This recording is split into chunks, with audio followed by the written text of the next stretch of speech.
Hello guys, and glad to have you on board again today. As we always do, as we halfway through the week, we're going to have a look at shorter time frames, kind of flow trading and stuff like that, coming out of the weekly reference context that we still follow on the weekly updates. So I'm not going to go back to those longer term details. So we're still trading on this latest weekly pullback scenario, which should lead us to at least the third range boundary or eventually the all-time highs when it comes to the S&P 500. And therefore, we should find some flows 3 time frames below. Flows are a type of different strategy which are meant to push prices ahead of the risk limitation areas. So basically, the low risk areas that we've detected on the weekly chart time frame will be traded as market makers move prices according to more diverse types of strategy, generally based on volatility market making and stuff like that. So this is what basically we try to exploit on 3 time frames below of the reference low risk time frame. So we know that the weekly chart has 2 different risk limitation area. The first one that's been dealt correctly to the upside with a positive signal and stuff like that should lead us to confirmation in here, and target should be all-time highs without getting too excited. This is a pullback to final excess, so we know that this is not a bull market or such a thing. It's just that prices will rise, and therefore the flows we should see 3 time frames below should be more bullish than bearish. That's exactly what we've seen back then. Turns out that what the message has been sent yesterday is that the second flow is now terminated. Though this is basically the TLDR of flows. Though of course I'm going to do a formal trading lesson about flows, but just today, okay, don't apply that on your own. But just remember that when we just reacted out of a low risk area, which is basically weekly, you should normally see some upflow. And upflow is just normal than a context channel that moves faster than the moving average, both of them being rising. Okay, so basically the moving average is rising, context is rising faster to the point that the context overflows the moving average. It goes above it. Okay, so basically we've got the first flow in here. Normally the first flow is headed into correction with a third range boundary. And once you get that third range boundary, generally the market will buy the rising moving average again, or in the worst case scenario, the Bollinger Band. But generally, the first flow is retracing down to the rising moving average, not so much than that, so much more. So this is where I personally got in, buying, okay, the corrective wave, following the third range boundary. And of course, this trade is validated when we break the third range boundary. So this is exactly what happened. We broke with the CPI number. So basically out of that point, I knew I was right. So I just pushed my stop losses below the lowest points and let myself ride that trend without thinking too much. That flow trading is you don't want the market to go fast or slow. You just don't give a fuck as long as you're not stopped. You just stay into the flow as long as it doesn't reverse. How does flow reverse? By creating third fucking range boundaries. So this is really what this is all about. So now, of course, we've gone reversing the context, meaning that a third range boundary is coming along the way. So I'm going to take my profits on the second flow. Basically, I bought in here. My stops are now at break even, so I can't make losses anymore, and I'll just take my profits as we retrace to the third range boundary. That will be the end of the second flow, first one being in here, second one being in there. As you can see, relatively the same amplitude and durations, so this is nothing too fancy out there. Normally, if I am in the right side of the equation on the weekly chart, because remember, what we do on flow trading can only be done if you figured the fuck out where the risk limitation truly is, where the low risk strategies are. So if I am on the right scale, the weekly pullback, then in that perspective, I should see an odd number of flows. Not 2 flows, but I should have a third one coming. The third one, if it comes along the way, can only be viable if we maintain higher highs and higher lows. So for now, we have that. So we should find a third flow input price at normally the Bollinger Bands, because normally the third flow is generally started by the volatility boundary. So it's clear to me. I'm going to take my profits when we retrace to a third range boundary. I'm going to let the market digest. Normally, it will just go back to this Bollinger Band. And this is where I will start trading the third flow.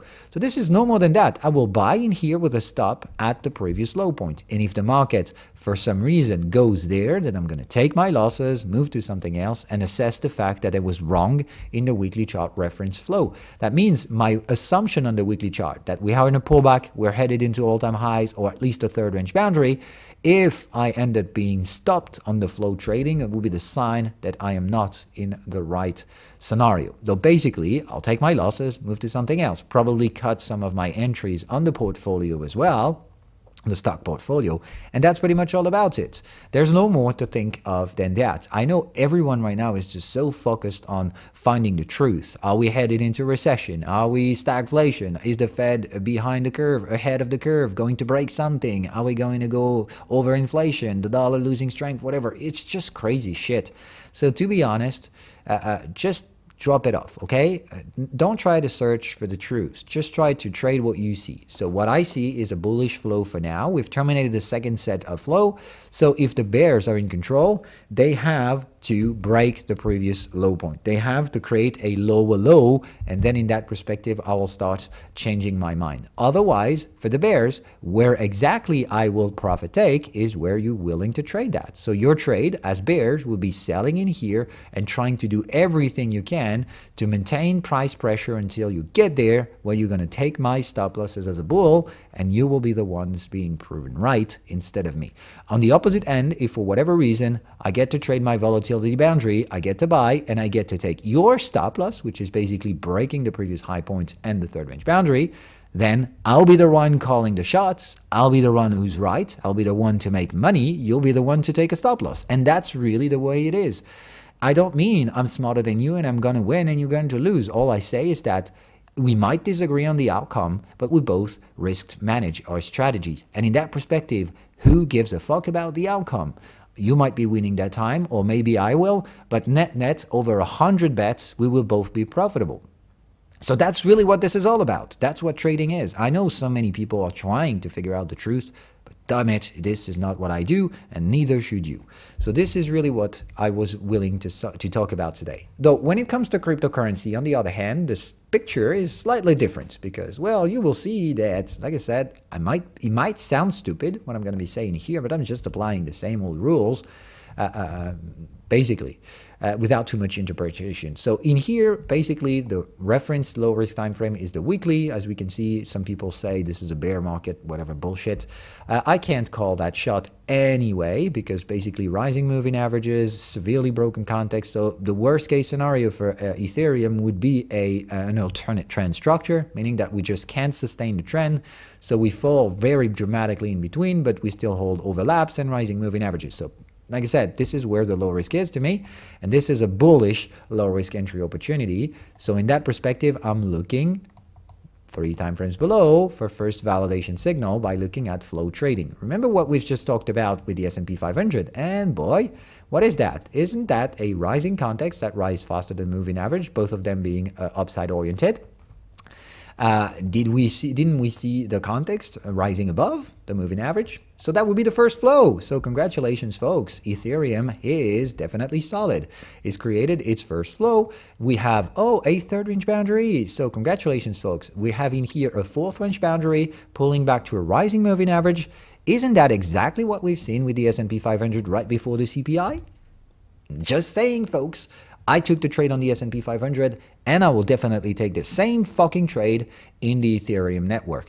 Not even because I will account the fact that I will be both profit-taking on the S&P 500 and buying on the Ethereum network. It's just if you try to overthink things in an environment in which you trade flows, it's not going to work out. So like I said, different markets may have different reactions. I know everyone now says if the stock market is entering correction, the crypto market is going to go to hell.